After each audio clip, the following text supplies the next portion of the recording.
Welcome to our series on the future of hybrid meetings. I'm Rich Gibbons, and today we are joined by a fourth generation farm kid turned business performance strategist who is helping all of us prepare for the future of work, the one and only Seth Mattison. Seth, good to see you. Rich, great to see you. Thanks for letting me be a part of this, having this conversation. Well, great to have you. And as we've been, my colleagues and I have been talking about what a bizarro world we've been thrust into, I thought, well, gosh, who could we talk to about that? And one of the reasons why you came up on my radar, the top of my radar, was when I think of you in the conference setting, I think of just a really energetic student studying how does this content, what's going to move the needle with the audience and affect their experience. And secondly, I think of you as an incredibly tech savvy and digitally fluent platform presenter. And I know you'll have lots of valuable perspective on this. Well, I appreciate that. You know, I would never claim to be the savviest when it comes to technology, but what I've tried to do is give myself the grace to experiment and try new things and to explore and to be learning and sort of push myself and then push our clients to find the edge of these new tools.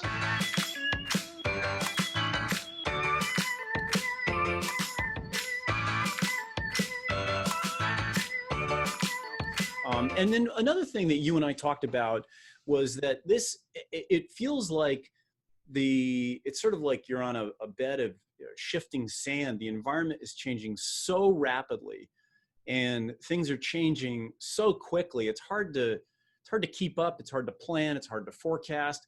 So this is sort of in the spirit of, here's what we know now. And totally. This is our perspective as of this moment, but it's certainly worth unpacking. I completely agree, because every day, and this is why I was excited about this conversation, we're in these conversations. We're both talking to clients, we're talking to event producers. You've got perspective from the bureau side, I've got perspective on the thought leadership speaker side, and it is changing daily. And things that we thought maybe 2 weeks ago when we were planning for this have already shifted just based on new conversations, but all of which sort of leads us to a place of let's not let that prevent us from at least making some bold predictions. We still have to move our businesses forward. And right. So let's have a conversation and help people think about where we're at now. Right. August, maybe it will have shifted.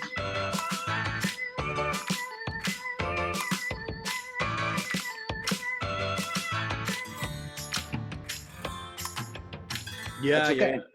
I was on a call this morning with an executive director whose event is later in the year, and we're on a planning call with the talent, and the talent said, remind me how many people you're expecting in the audience. And the executive director said, that's the $1 million question. That is 100% right on. The same conversations we're having.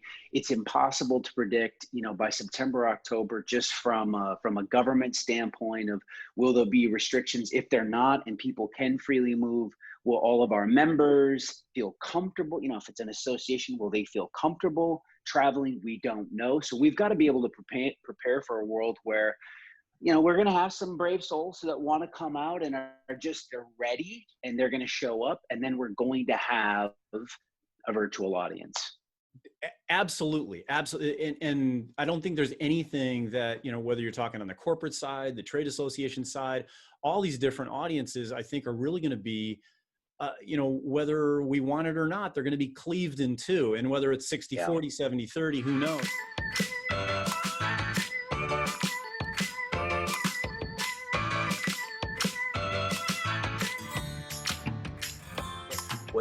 At this stage of the game, what should event owners and organizers be thinking about when serving these two distinct audiences, audience experience?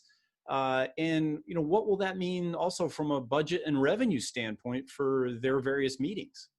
It's a great question. I've been thinking about it constantly, especially as we're preparing for the fall. And we still have some clients that are really feeling like they could pull something off. Others are just pushing to 2021. But certainly the next iteration out of virtual will be hybrid. And I'll speak from my perspective first. Prior to this, I always thought of my virtual audience, almost to a fault, is very secondary. It's like they are bystanders. They are essentially watching the experience that the people in the room are having. Right. And my primary is to deliver an exceptional experience for the people in the room. I can't tell you how many conversations I had with event producers where I would say, hey, I'm sorry, gang, but I'm going to be coming off the stage. And, everybody is like, oh, but the lighting, and we're going to lose you. Right. And I would just feel like, trust me, it'll be okay. Because in my mind, the virtual audience was secondary, and that those days are over. And so when I think about entering into this space of a hybrid experience, I sort of think about three things that from my perspective, we want to be thinking about. And the first thing is, I would put it in this category of just elevated intentionality. I think we have to really just pause for a second and get very, very clear. What is the outcome objective? What are the experiences we're trying to shape and create for both of these people, right? It sounds simple and easy, but in the rush to just execute all of this stuff, I think we can lose it of like, we're going to have a virtual audience. If I could articulate what are the experiences I want them to have, what can we do for them and the audience? So starting from a place of elevated intentionality, I think now it's a beautiful time to revisit. If people are watching this and they haven't read the book The Art of Gathering by Priya Parker. I don't know if you've read that book or seen her work, but she has this line. She essentially says, meaningful interactions are created through specificity and structure. Mm-hmm. Meaningful interactions are created through specificity and structure. And so when we think about our online virtual audience, being really, really clear, what will they need from us in this environment, and how do we shape that with our teams? We make it clear on that, number one. Then number two, I think of this idea of unifying technology. And when I say unifying technology, what I'm envisioning and I'm talking to planners about right now is, how do we bring that virtual audience into the room with us in a more deliberate fashion? Right. And I'm pulling inspiration from things like Oprah and our cable networks, CNN, Fox News, fill in the blank, where you've got someone in studio, but then you've got actual TVs where the floating heads are up. So if you'd imagine, we're in the physical space, we've got people in front of us, but now we're bringing in screens along the side where everybody who's viewing is present with us. And so as a speaker, I can consciously be thinking about, I'm talking to them, and I'm talking to you.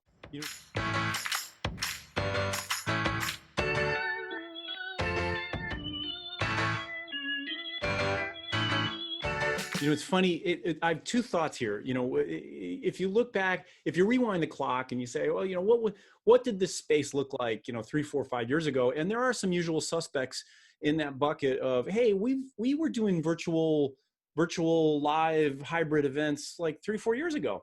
Yeah, you were, but you were also probably serving 99% of your audience constituency in the room, and like you said, the virtual audience was more of a secondary kind of stepchild to that live audience.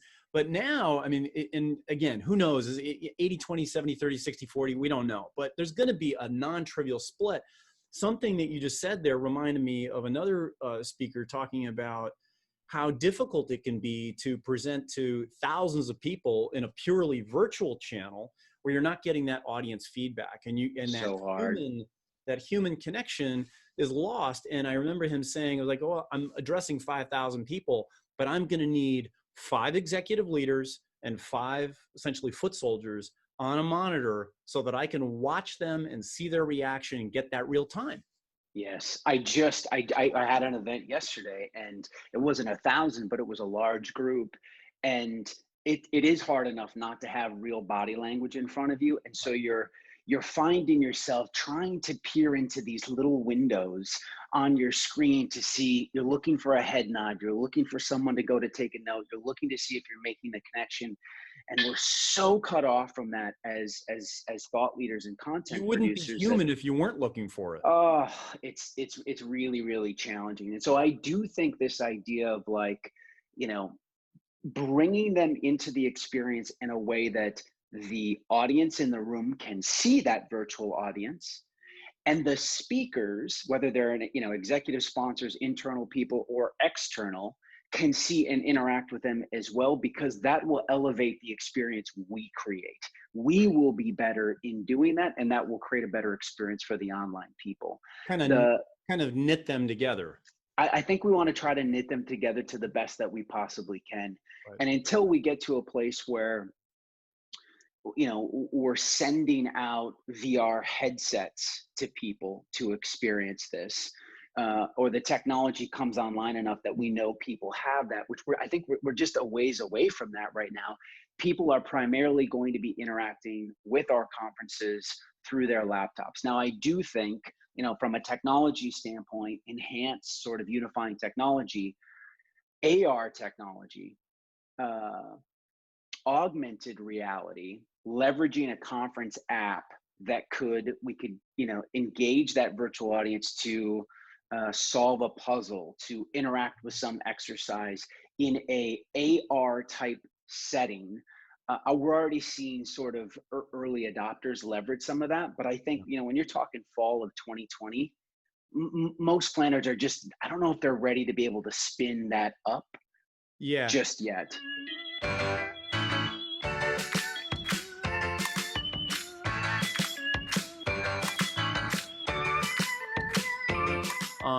Is there anything else that, you know, you can think of with planners and executive sponsors, anything that they can do just quickly to collaborate with the talent to create a more seamless end product? Great question. I think, and this sort of dovetails along with our first question, is just, you know, really looking at this idea of the conference in a box. And what are we sending out to our virtual audiences prior to the actual event that they're then interacting with? So, you know, when someone logs on, it's like, we want them to be having an experience in their office, whether they're unpackaging, you know, a top secret envelope that says don't open until a certain point. They've got raffle tickets that they're interacting with. We've got some clients, and some of the people that are watching this have probably already started to experiment. We had one client that sent out a mixology kit because at the end of the conference, they were going to do drinks. And so this was a way for them to make a drink at their place. Yeah. We've had others that are experimenting with a little meal kit, and they're going to have a chef do something with them, pulling them into the experience. And so we get creative of what would we put in the box prior that brings people into the experience. Live music, the number of musicians that I think that planners could get right now for cheap to do a concert experience from their home. And so I've got one client we're talking to right now that's putting in concert lanyards and fake tickets for the artist, because it's novelty things that will help, right? It's not perfect, but to take those ideas and bring it back to your question of how are we as external speakers, planners, bureau partners, how are we collaborating to pull this stuff off? Right. We're going to have to come together so much deeper on the front end. So I think of three things on this. Number one, I think that there has to be, number one, deeper discovery. So every speaker, you know, every colleague I have, everybody hangs their hat on it. Everybody customizes. Everyone does a kickoff call. We all know that can be a varying degree of customizing. You know, because you said the word fill in the blank in your presentation doesn't mean it was really truly customized. If we're going to capture a more virtual audience, you have to live and breathe their world. And so the amount of discovery on the front end, and you know this, sometimes you work with clients, the planners and the executive sponsors aren't willing to invest as much time. It's a time commitment for them to get us prepared. Of course. So they've got to be willing to help us be deeper and more ingrained in their environment and their situation.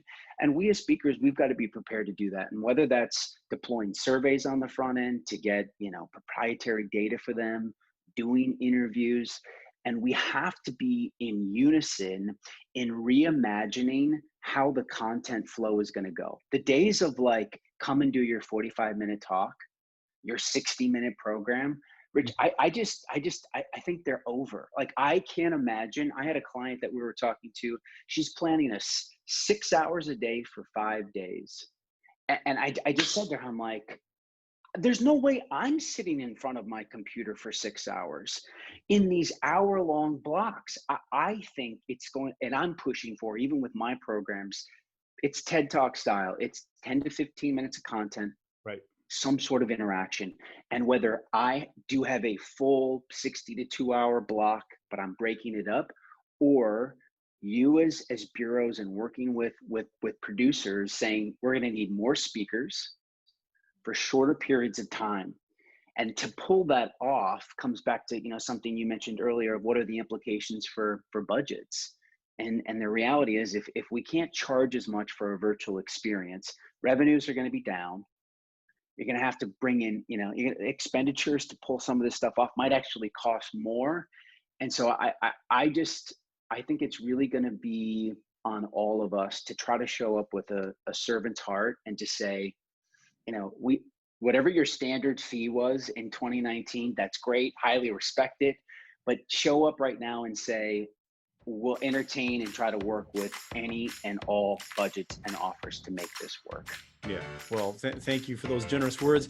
I'm excited to continue the dialogue as this continues to unfold and this murky landscape continues to serve up whatever it's going to serve up. But thank you for investing the time and being with us, and we appreciate your input. Thanks, Rich. Take care.